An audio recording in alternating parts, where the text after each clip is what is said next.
Hi, my dragons. We're back again for part two, ethics in research. So I will include a list of some badly done unethical research, which we will not be doing at Tiffin University. Myself, Dr. Hurwitz, and Professor Scott Distel created the Tiffin University Institutional Review Board, or IRB as it's known. So we have some experience in IRBs, and then it was handed off to some other professors who had an interest in running it, okay? But so we created it, and because the university realized that this was an important thing to have going forward. So I will provide that link in your lecture guide. And all research done at Tiffin University and everywhere should adhere to certain professional standards, like the American Bar Association, or the American Medical Association, or the American Psychological Association, or some such entity such as that. So after World War II, what happened was we had a lot of research because people were questioning how could that all of that bad behavior happen with Hitler, and they did research on medical experiments on humans without their consent and without knowing what was happening to them.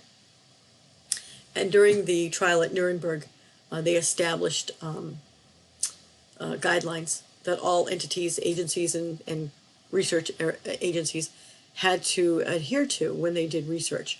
And so I provided some links about the history of development of the Institutional Review Board, plus I put one down of Tiffin University's Institutional Review Board, or IRB, and also a place like the Smithsonian said it as well. So you'll find some shocking experiments that have happened.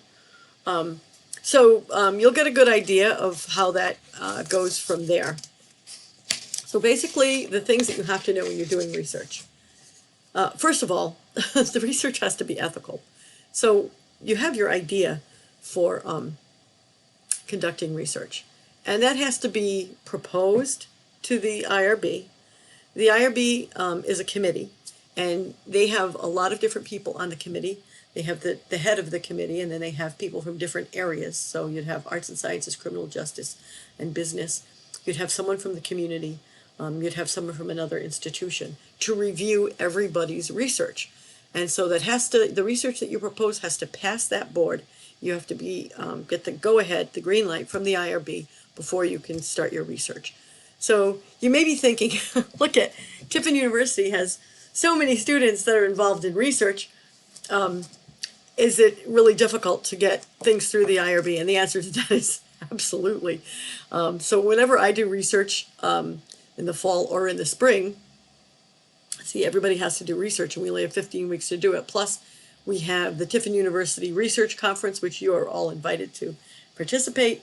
And we have one in Ohio, that's the Ohio Council of Criminal Justice Education, which most of my students go to. And then some of my students actually go to regional conferences, or they go to international conferences or national conferences.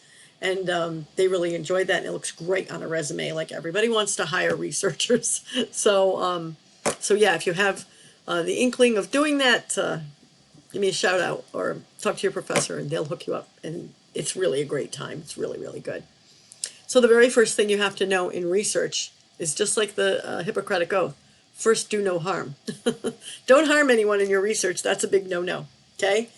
And I put a little box that I found about the elements of research. It has 8 things, but they are not comprehensive at all. They're all the things that I would have said, and then I'm going to add some more. So in that box, it says you have to give a description of the research. Yes, that's the informed part of informed consent. People have to know what the research involves before they volunteer, because they are volunteers, to do this experiment. So they have to know what the risks are to them, physically, emotionally, psychologically, all of that.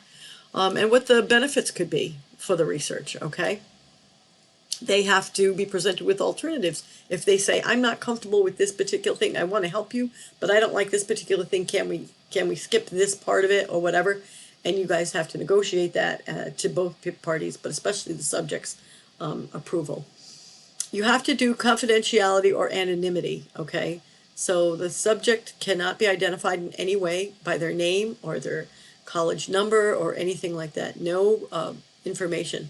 You are doing what we call nomothetic data, group data. You're going to report group data. You're not interested in what we call idiosyncratic data. any study of any one particular person. We're not interested in that, okay?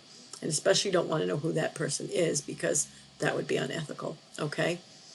If something bad were to happen, God forbid, and it's the fault of the researcher or the person who's supposed to be overseeing the research, that person is entitled to know what kind of compensation they would get if any harm has occurred to them, okay? Also, this little box that I put on your review says compensation, but that also could refer to the fact that you should not be compensating people to be in your study. You should not be paying them to be in your study, like some people do if you have a big grant. I had a big grant from the National Science Foundation, and I was able to pay my subjects, but that was research that was a government funded research. But in general, you don't pay them, and payment, remuneration, can be anything. Okay, so you can't, pay them with food or, any kind of thing. Okay, it has to be completely voluntary. Okay, and you can't coerce them in any way. So compensation or remuneration might be seen as coercive in nature. Okay, you have to be able to give them context. If they object to something that happened to them, they have to be able to contact someone, particularly someone in the IRB, to say, hey, did you know this is happening? And, what do you guys think about this? Or I have a concern with this, or something like that. You have to take great care for certain populations. For instance, children, research with minors. Most of the times you have to have permission from their parent. You can't just go into their school and say, hi, I'm here, I'm going to do research on your students.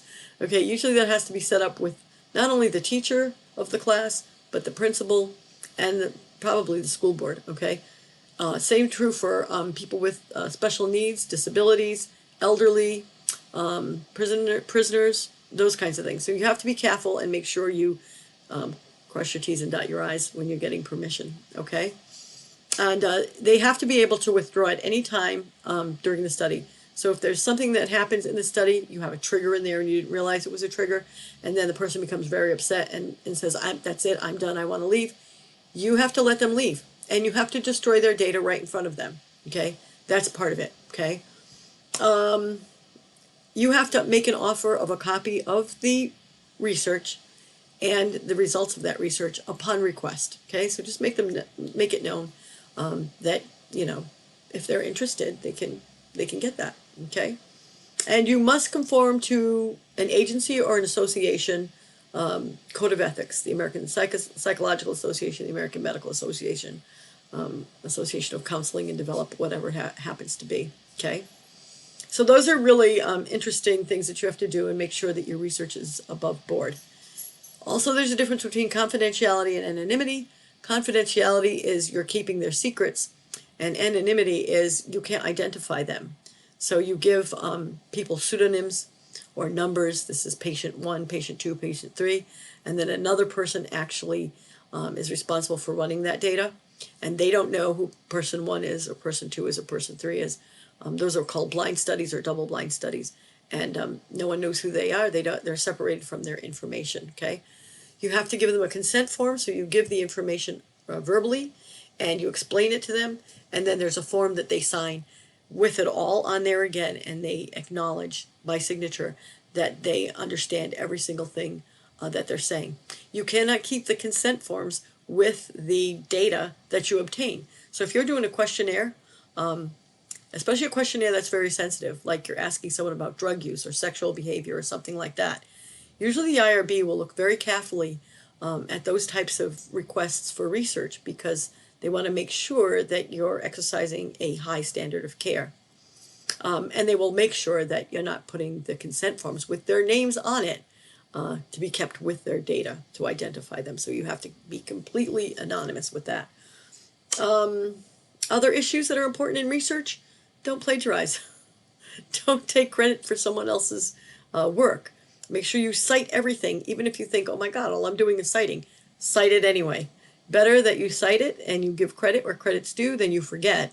And then someone comes back and says, hey, that was my idea that you stole. Okay, research fraud is a big deal. It is fraud, which is a felony that can get you expelled from school.